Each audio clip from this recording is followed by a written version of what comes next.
very happy to join with you today to continue our lectures on human rights and media tracking.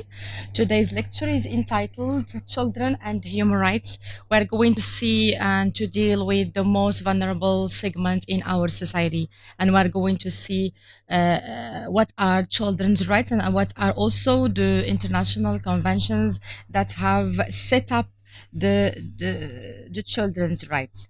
So, as you see, so when we talk about children, we talk about children wherever they are, however they are, and whenever they are.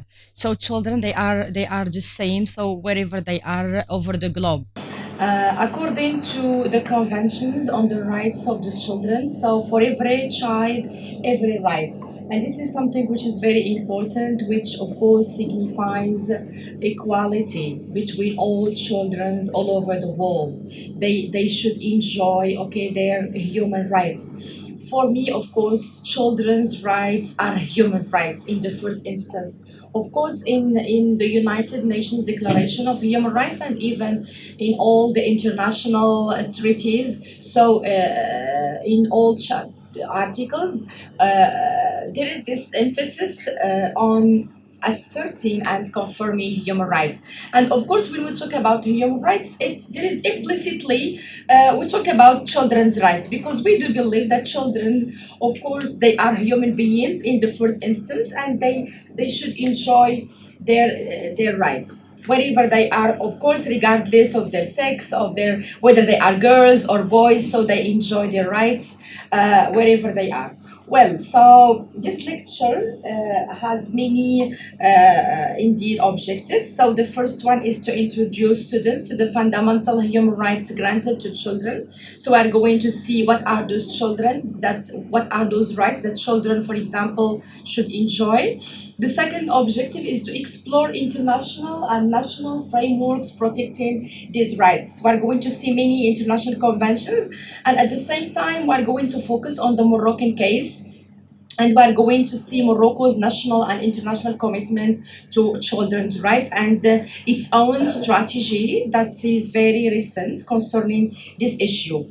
At the same time, we're going to introduce real-world examples of right implementation and challenges. So, it's whenever we talk about human rights, we talk advocacy, for example, we talk about human rights challenges. So we are going also today to see the children's rights challenges. Well, so children's rights matter because they recognize children as full human beings, as I have said. So this is maybe the first question that you may ask. Why do children's rights matter? Why do children's rights matter? So of course, they matter because children, they are human beings. And at the same time, because children, they are the most vulnerable segment in our society. So protecting these rights is very essential to fostering safe, to fostering healthy and nutritional environments where those children, for example, can grow and develop. So in essence, recognizing children's rights matter because we recognize each child's intrinsic value and potential. Because children, they are what they are the future. They are the generation on which, for example, we rely to build our communities and to seek hope in our communities. So they are, when we give children, for example, these rights, we build communities, we respect societies, and at the same time, we strengthen our societies and our nations, and we aspire for more equitable and future and just societies. So children, of course, they are the generation on which we rely on. So therefore, granting children their rights, this is something very, very essential. And of course, there are many international treaties that have, of course, set up those rights. So we are going to see those international treaties later on. So as you see here, so children, they are the most vulnerable. They are also developing individuals, so they are very sensitive persons. and they need care, and caring for children is very essential because they represent not only the most vulnerable segment of society but also the future of our society, and this is something which is very, very important.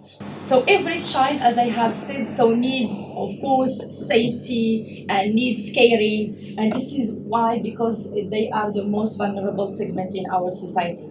Also because they are very dependent, and they are dependent on their parents, so they need care and safety, and they need even they need us to respect their inherent dignity. So this is also something very crucial in human rights in general and dealing with children's rights.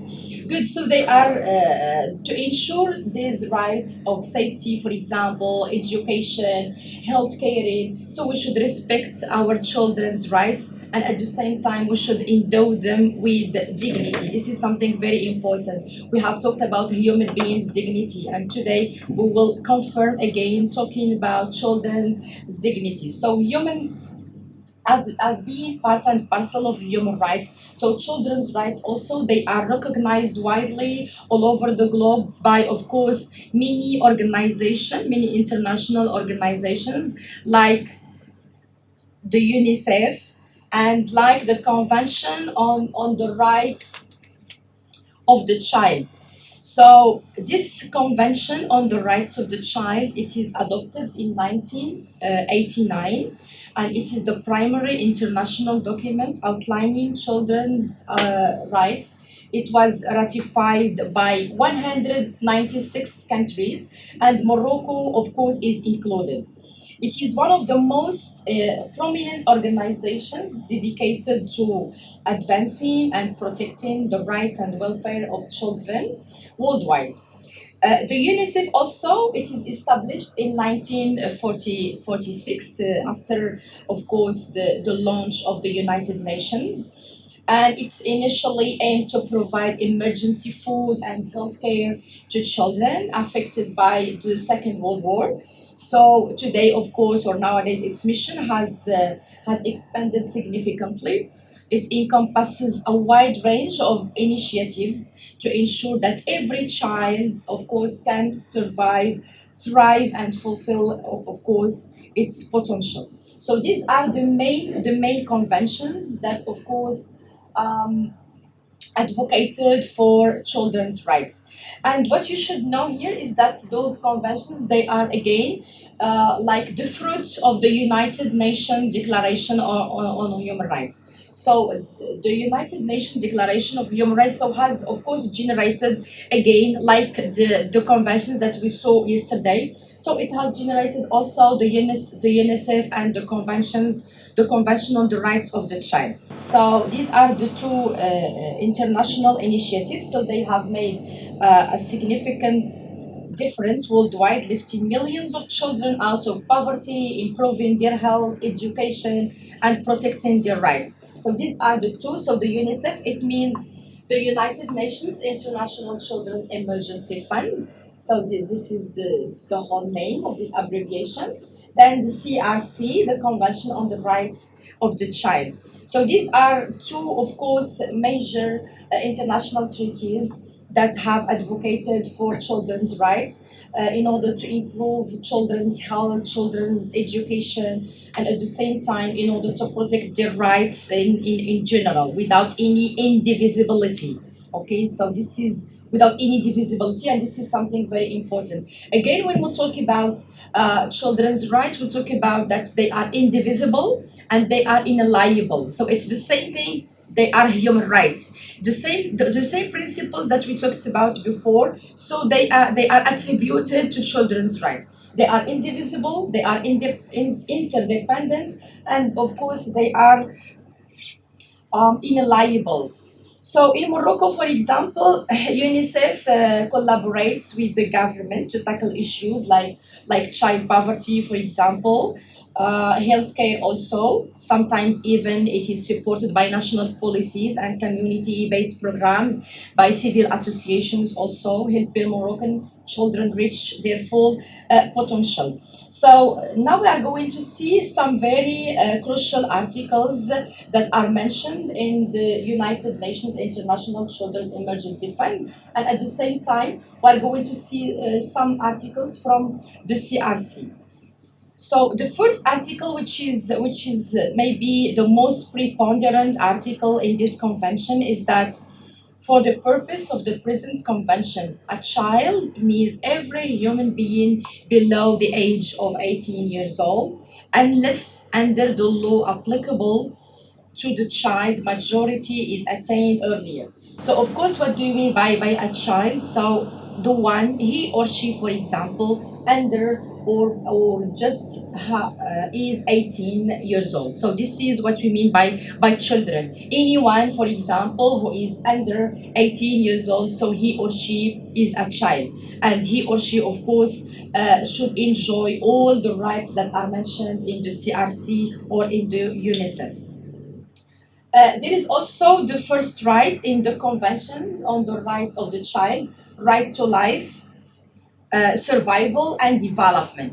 So I think what you will notice, for example, here is that they are the same rights. They are children's rights are human rights, as we are going to see. Women's rights are human rights. So all the rights that are mentioned in the United Nations Declaration of Human Rights, they are again mentioned here, but this time they are very specific and very particular, and they are attributed to children. So right to life, survival, development, right to education. So I think that we have already talked about the crucial role of education. So kids or children, so they should enjoy this right. Right to protection from violence and abuse. So this is also attributed to human beings in general, but to children in a very particular way. So these are just some rights. We don't have time to just cite all the rights that are mentioned in the convention. Right to health. This is also a very crucial right. So we cannot imagine our health with our children without this right. It's impossible. So this is maybe a very essential right to our children. Right to participation. This is a very important right. I'm going to explain it. Participation in what? In decision making. We should let our children, for example, to make decisions in our families. We shouldn't suppress, for example, their opinions. We should listen to them and give them even some opportunities, okay, in order to express themselves and in order to talk within our families. And this is something. Either in our families or in schools, for example. So because they are sometimes, because they are young and they are just kids, so sometimes we don't give them the opportunity to express, for example, themselves, and this is something important. Also, we should let our kids to ask questions. Sometimes we can feel them, they are full of questions. So this is a sort of participation. When they participate in decision making, when, for example, they ask questions, and we let them, when we let them and we prepare for them a very healthy atmosphere, a very healthy environment, either in schools or even in houses or in our home, for example. So they should enjoy this right of participation. So we shouldn't suppress their speeches because they have something to say, and sometimes they say even something very reliable. Sometimes they ask very reliable questions, so we should listen to them because they have something to say. So this is what we mean by the right of participation. So they should have their say among our families and even in schools. The right to name and nationality. So I think I have already talked about this right, and this is very important to everyone. Okay, be for example, be they girls or boys, so they should enjoy a very suitable, relevant, proper name, and at the same time they should enjoy the right to their nationality. Among many, so these are just some very maybe crucial. Let's say this is like a priority of rights, but there are so many rights in that convention. So later on, I'm going to give you the references if you would like to dig into this issue and if you would like to read deeply about it. Now we're going to see like a case study in order to see deeply how countries all over the world, how they manage to adapt or to be adapted with the convention on the rights of the child. And among these countries, so there is the country of Morocco. So the Kingdom of Morocco, a path forward in children's rights. Really, Morocco has made notable, very preponderant strides in promoting and protecting children's rights, driven by a commitment to international and national, of course, standard and reforms. Of course, nonetheless, significant challenges remain, but anyway, grosso modo, particularly, Morocco managed to address disparities either in rural or urban areas, and also managed to address disparities in access to services like child labor and protection against violence. And these are the things that we are going to see. And we're going to see what are the strategies, for example, that Morocco has sought in order to manage those challenges, like, for example, children's human rights abuse, and at the same time, child labor, for example. Some students already talked about child labor, and this is something, unfortunately, it is in our reality, but we should look for solutions to end this misery. It's really a miserable situation to see that we are still facing child labor, not just in Morocco or in India, but everywhere and all over the world. So Morocco has committed itself to international and national, of course, treaties and frameworks. And among them, of course, Morocco has signed and has ratified the United Nations Convention on the Rights of the Child, and at the same time, he has ratified the African Charter on the Rights and Welfare of the Child. So as you will see later on, so this is the explanation. So it has ratified the United Nations Conventions on the Rights of the Child in 1993, demonstrating its commitment to upholding children's rights in alignment with international standards. So this is the first thing. So Morocco, of course, has ratified those international treaties and frameworks. And at the same time, this commitment is further reinforced by Morocco's adoption of the African Charter on the Rights and Welfare of the Child. So later on, I will give you the website in order to get access to this African Charter. It's an amazing charter, and again, it repeats all and it asserts, it confirms all the children's rights that are mentioned in the United Nations Convention on the Rights of the Child. So this is a very important document. And of course, Morocco has agreed upon many things, okay, and many documents in order to promote child welfare. And it did, of course, it did manage to just go beyond those challenges by what? By seeking very concrete, okay, strategies. And among those strategies, so we're not just talking like this, okay, but there are some very important strategies that Morocco has sought. It's like the NHDI, and this is the National Human Development Initiative. I'm going to give you later on the link, okay, if you would like to just get access to it. This is a very important royal project, and it was launched by His Majesty Mohammed VI. It was a royal project. It deals with the ascendancy or the promotion of the human capital. It's the human capital in general, be they women, men, or even children. So that this project is very important, and it funds the construction and the renovation of schools, for example, especially in remote rural areas, ensuring that children have access to primary school, to high school, for example, and to secondary education. It also supports conditional programs like Taysir. There is a program in rural areas in Morocco. It is named Taysir. Taysir Conditional Cash Transfer Program, and this is devoted to low income families to help children and to help keep children in schools.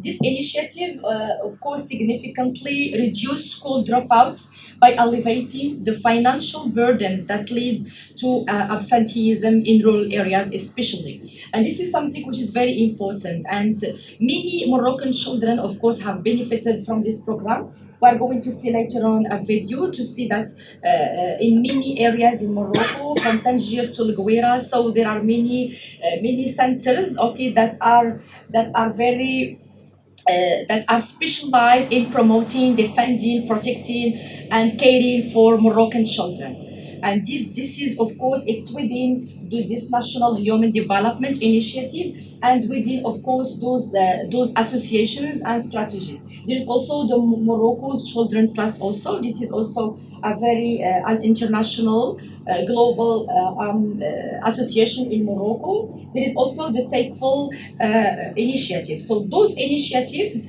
promoted by Morocco. So of course they have provided financial aid to disadvantaged, for example, families, to children with disabilities, also helping ensuring that children can stay in school and access basic health services. So this is grosso modo the Morocco's national commitment, beside of course Morocco's international commitment towards the United Nations Convention on the Rights of the Child and other the African Charter also and the UNICEF also. So these are Moroccan of course strategies, and of course they are very fruitful. So we can see now to what extent Morocco has managed successfully to promote the status quo of Moroccan children.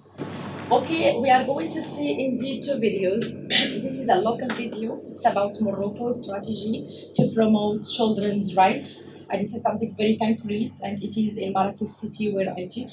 Okay.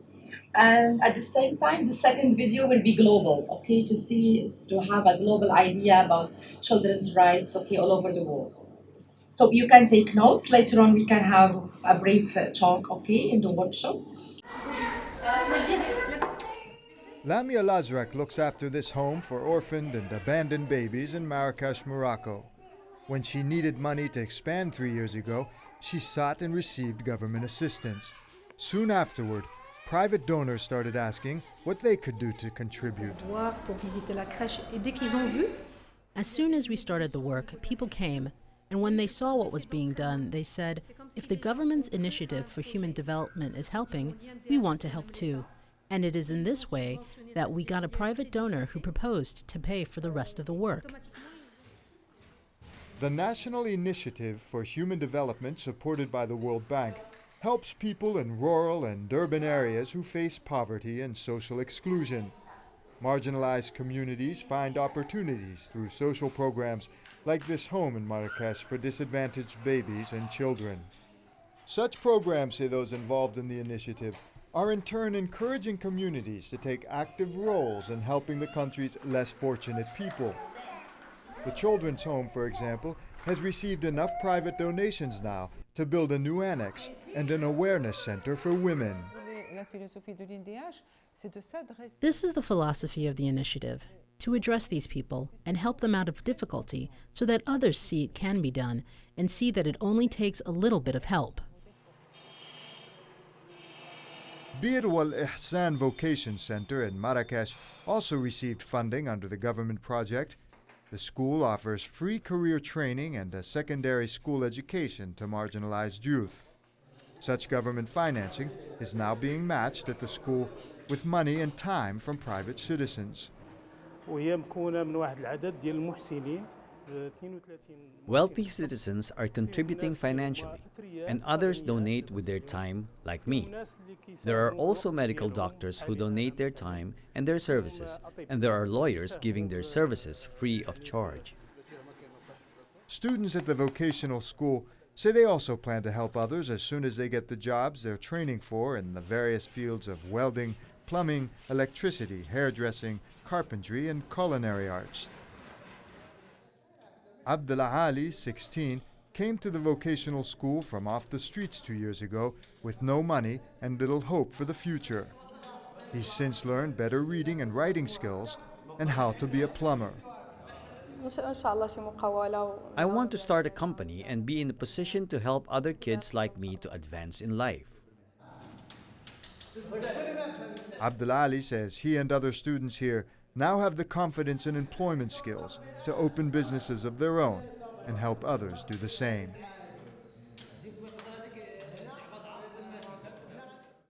Okay, so as you see or as you watch in this video, so this means that Morocco really has made a tremendous effort, okay, to promote children's rights, okay, in many cities, not just in Marrakech. This is just an example, but in maybe in every city, so you find centers like this that deal with children and at the same time with Moroccan youth, okay. So you see not just kids, but even younger generations. So like the vocational school that you have, for example, watched now. Okay, so later on we'll have some time to discuss this video, and maybe we can relate it to what you have in India also. Okay, yes. So the second one, this is like a global video about children.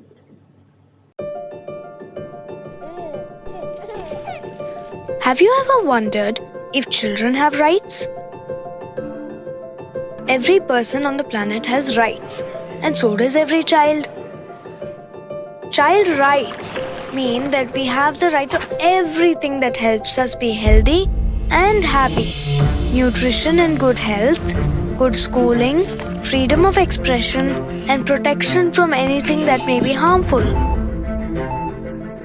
Every child has the right to good health care and nutrition. It does not matter if one is a boy or a girl. Every child has the right to education. It does not matter who we are or where we come from. Each one of us should be able to complete school.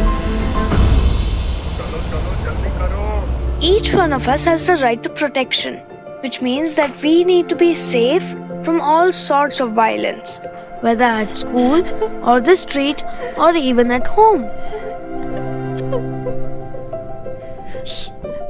Just because we are children does not mean that our opinions can be silenced. Only we know what it is to be children.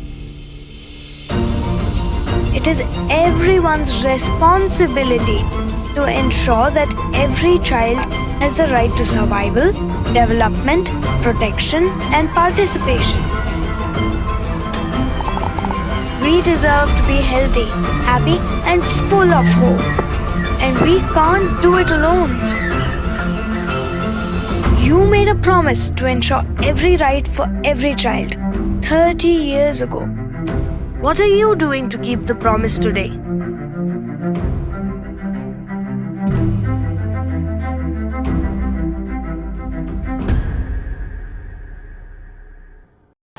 Of course, we attempt to do everything to keep our promise today, even in this very difficult era.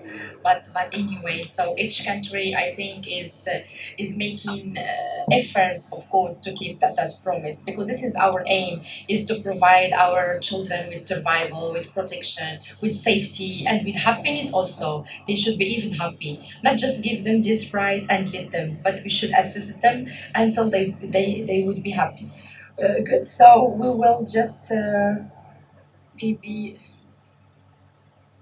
this is the workshop, and before, so these are the references. If you would like to just maybe dig into the topic well, so these are the website of the United Nations, the African Charter on the Rights and Welfare of the Child, the report on child rights in Morocco, and you have the Moroccan Ministry of Solidarity, Social Development, Equality and Family. Then you have Morocco Progress and Challenges on Children's Rights. So you can consult this if you would like to get deeper into this issue. So we will have, I will give you just some time, maybe 5 minutes, no more.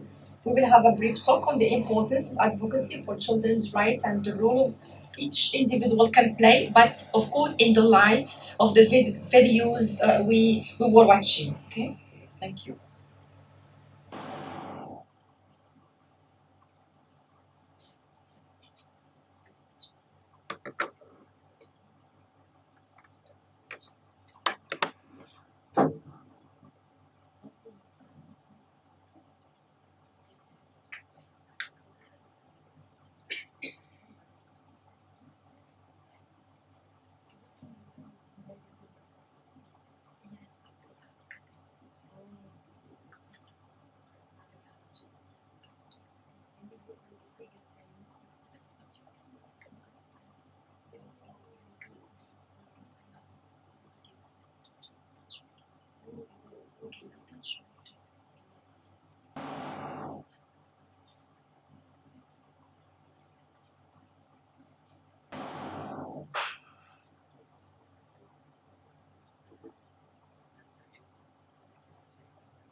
By the way, so this is a handout that we are going to look at it later on. So it's the Convention on the Rights of the Child. Here you have all the children's rights here with the explanation. Okay? We are going later on just to focus and analyze some very crucial rights. Yes, yes, sir. You are welcome. Good morning, ma'am. Thank you, ma'am, once again for giving this opportunity to share our experiences. So, my reflection I will share what I have observed in the videos, that is global level and Morocco level, and in our Indian context, some of the states and at the local levels.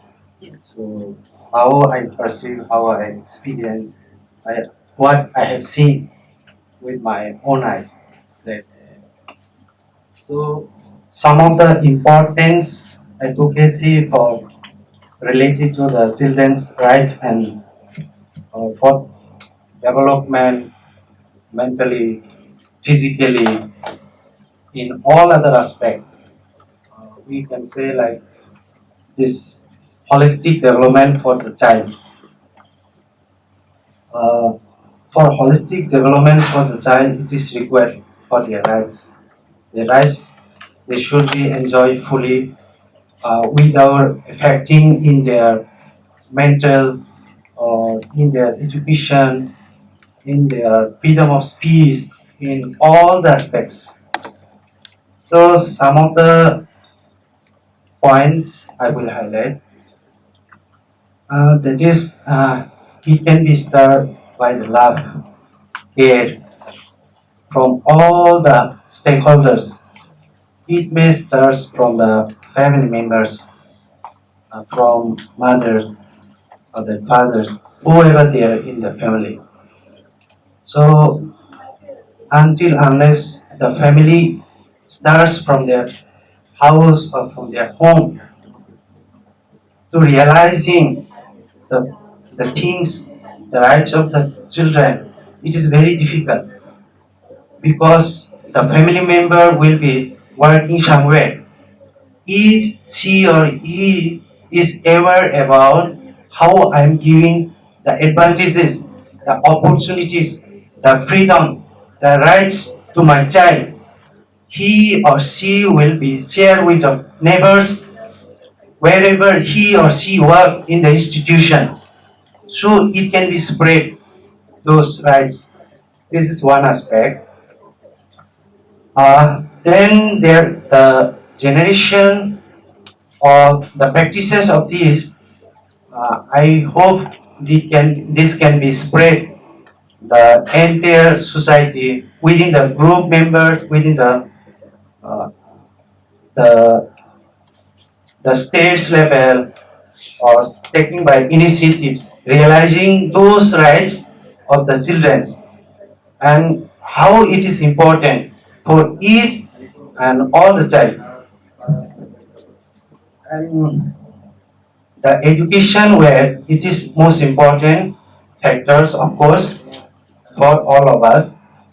Uh, During my school experiences, while I'm teaching as a teacher, there I have seen, especially in the private school, there kindergarten students, especially, they have been taken care by the teachers. Especially, most of the teachers they are female. So, but sometimes I feel that some teachers they cannot give all the rights to the students. So when those rights are not given fully, so if it is taken away from them or not given fully, so there's something I feel they will get the traumas in their life. Those traumas will be reflected in their entire life. So the traumas will not be stay within the person, the victims. So it may spread to another person also, which one of my is this scholar friends. She was saying I in the school level I was scolded by teachers. So the following classes I never talked to him or her. So it's affecting me till now. So her research area now she was chosen inclusive education because the learners, the students, as they are human being, as they are child. So those traumas is triggering her to do the research on that, so that the realization he should not be sticking with only her. He should be spread. He should be aware to the parents, to the educated person or literate person, or the society members. Then on the other aspect of the health, medical nutrition. So as the global level videos, we have seen that uh, the nutrition should not be uh, disparate between the on the basis of genders. But in the context of India, of course, India is patriarchal society. We know. So some of the states, of course, are not patriarchal societies. Uh, there, sometime I have observed that the priority has been given to the man. Is then priority given to the boy, then female, because the the thinking or the thought process of the parents is that once my child, the especially girls, she will not be staying along us till that. So there, the rights of the child or the rights of the individual children has not been given fully. So it is started from the parents itself only.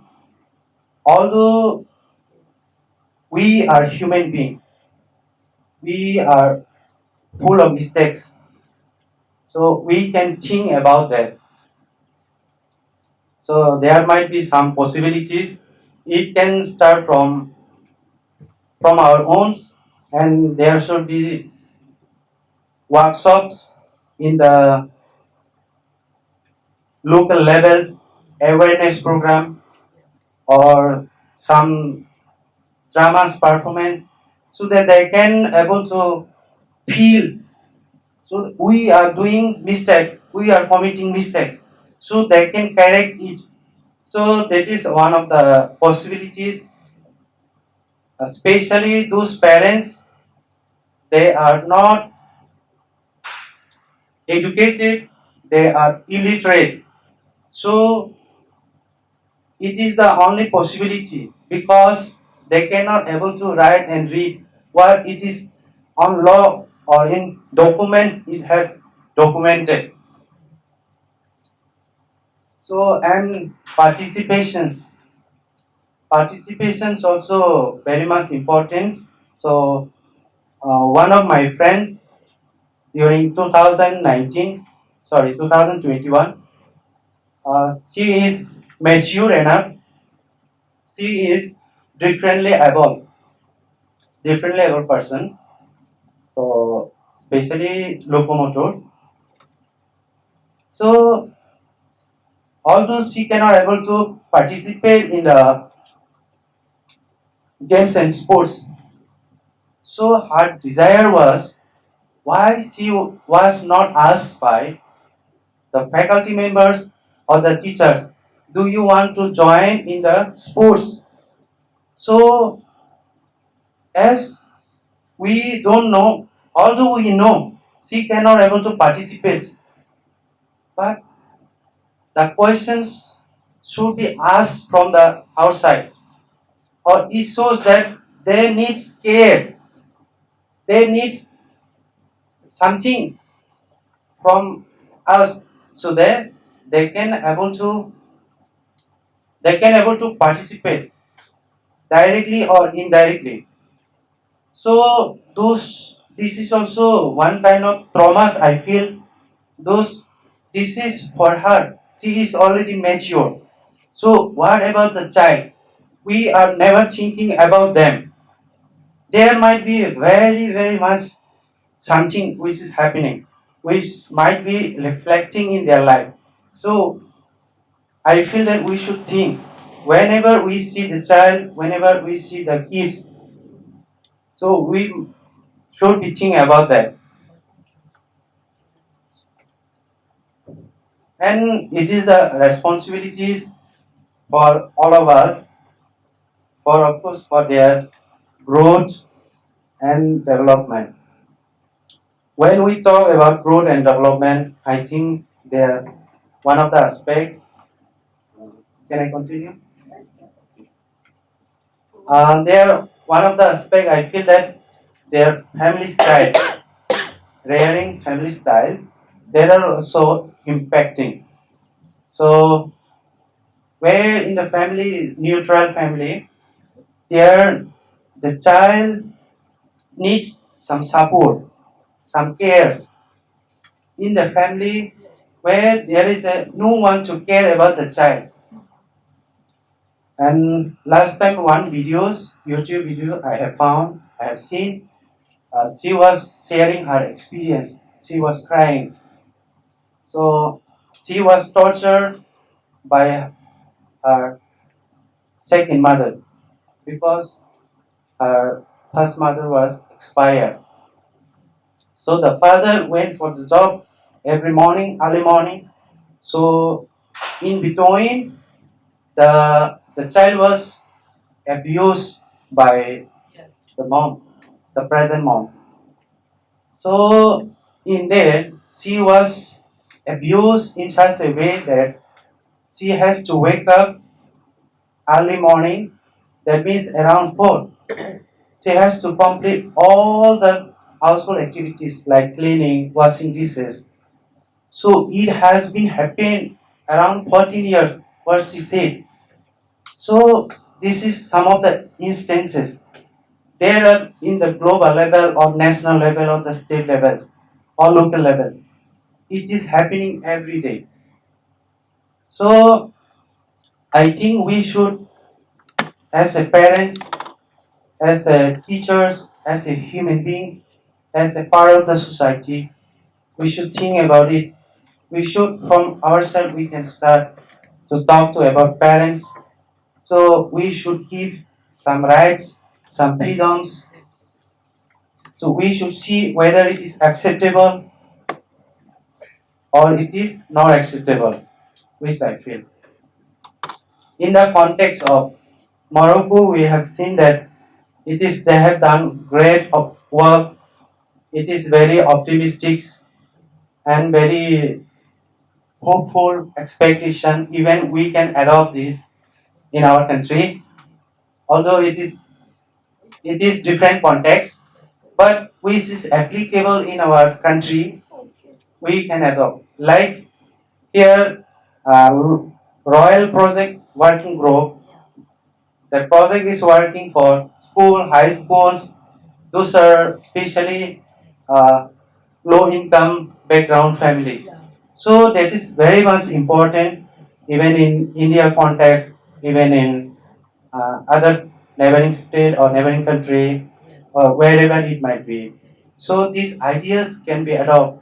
I feel it is very interesting, very hopeful, some instrument. The instrument we can use in our context wherever it is required. So another point, there is someone, I could not remember her name, sorry. She was working on the orphanage for orphanage. When the orphanage is worked by the government, so they started fund from the government also, from the private sector also they started approaching. We also want to work. So and then we have found on the video some they have given individually the time Some doctors came for helping them. Some lawyers, they came for them for their nutrition purpose, for their development. The main goal and the achievement is in such a way that the rights of the children, the freedom, the needs, everything should be fully extended. They should be enjoyed. So that is the very important videos, very insightful videos. There, once I was working as NSS team, National Service Scheme, where it is the slogan is very much important. It is not for me, it is for you. So that is also very much important where we have found the motto of NSS, where we have worked cleaning, we did cleaning of our surrounding while I was doing my training program for a teacher. So there we work all the villages, we clean, we did awareness program like drug abuse, drug addiction, sorry, and child marriage, and we make posters and we have shouted and we have shown to the villages people, we have shown. So somehow when those groups or any other groups who are try to change the society, try to change the country, global, so we can start in such a way from within or in a group. I feel that individual is, I don't believe in individual, I believe in collectivity, solidarity. So as one finger is not possible to do or to eat everything, so using our five fingers, we can fill our stomach, we can enjoy the food. So in such a way, when we work together, it is the achievement, the target we can acquire within a very short period of time. So I have little bit points to share. It permits me. So just 1 minute I'll take. In this state, even government has also taken some initiative. Might be my brothers and sisters, they are also aware. So some government they have provided some scooters, some cycle to the school students. If I'm not wrong. So that is also one kind of initiation they have taken. So that is also good. Even in my states, they are providing cycle to girls.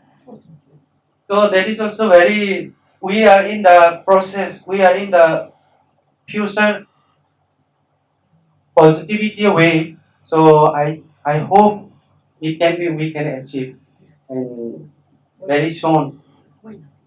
Thank you for giving me opportunity. Thank you for listening.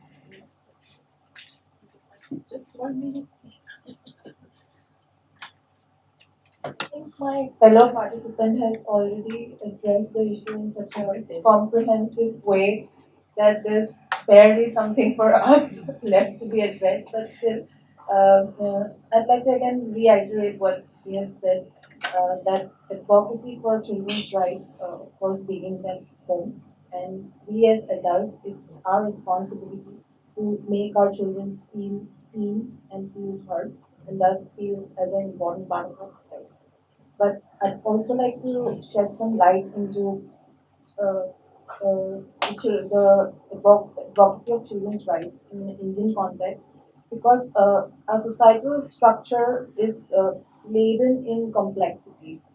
See, the way the systematic oppression that is faced on the basis of, say, class or caste in the Indian context plays a big role in how children from different strata of the society have advanced in their lives. Because in Indian context, if we address oppression, we have to address the issue of caste here as well, which may not be the case in many other countries. but it's something which is inherently unique to India. So, and also also like to shed some light onto how, based on these systematic oppressions, people from different strata have faced alienations from various schemes, alienations from various opportunities that the government has provided. Say healthcare. Healthcare is something which is very important for women, especially because there's a female feticide has been a major issue that has been addressed in our country, and then infant mortality rate is something that has been again and again addressed in this country, and which has various schemes has been developed. Various NGOs have tirelessly worked towards these issues. But still, even in today's society, even if we do not discuss these much, at the background somewhere, these are still prevalent in certain areas. Because for a country of India's sheer size and populations, it's at times it gets difficult for government schemes for help to reach to every corners of the country.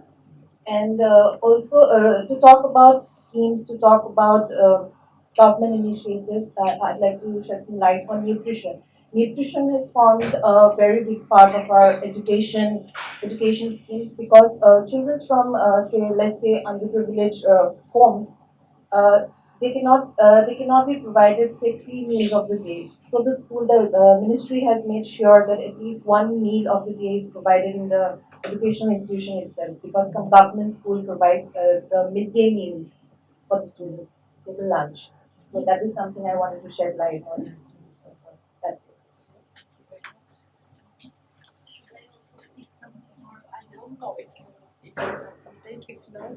I'll just say one line. All the problems are already addressed. I just want to tell as an individual what I can do is to treat every child with respect, because most of us what happens is like when a children is speaking with the, don't let them speak or ask, let them ask questions. So as an individual we can pledge that like we treat every child with respect, and their opinions also must be heard. So thank you so much. Okay, thank you very much for your introduction. Really, I am very thrilled to hear you. Okay, and you have really touched very important issues, especially the question of the role of the family in helping children, for example, getting their rights. This is something very important. Uh, you have talked about the role of the parents, for example. This is also very crucial. Why? Because sometimes even in patriarchal societies, in our bringing up our children, so we differentiate between boys and girls, and this is something not healthy at all. And it is within it which we face also children's rights abuse, because we abuse either the girls, for example, right, and from scratch. Women, for example, when they grow up marginalized. Yes. And we face another reality in our society as adults. If, for example, the male is victimized once, so we find that the woman is victimized 3 times, because she is a woman in the first instance, because she was a girl in the first instance, then because of race, because of ethnic group, because of her sex, and so on and so forth. And this is what really, it's a crisis in society. But anyway, so I think that you have also talked about possibilities of change, and that even your government, of course, like Morocco, has made many initiatives, of course, to advocate for children's rights and to protect children's rights. And the major rights, okay, that I think has a priority is to let, as your classmate has just said, to let our kids, okay, speak, express their opinions. Don't silence children. Let them speak. Why? Because they have something to say. And sometimes they have very important things to say. So please let our kids, let our children express themselves. Let our children enjoy freedom, enjoy safety, and also enjoy happiness. So thank you very much. See you in this afternoon. Thank you.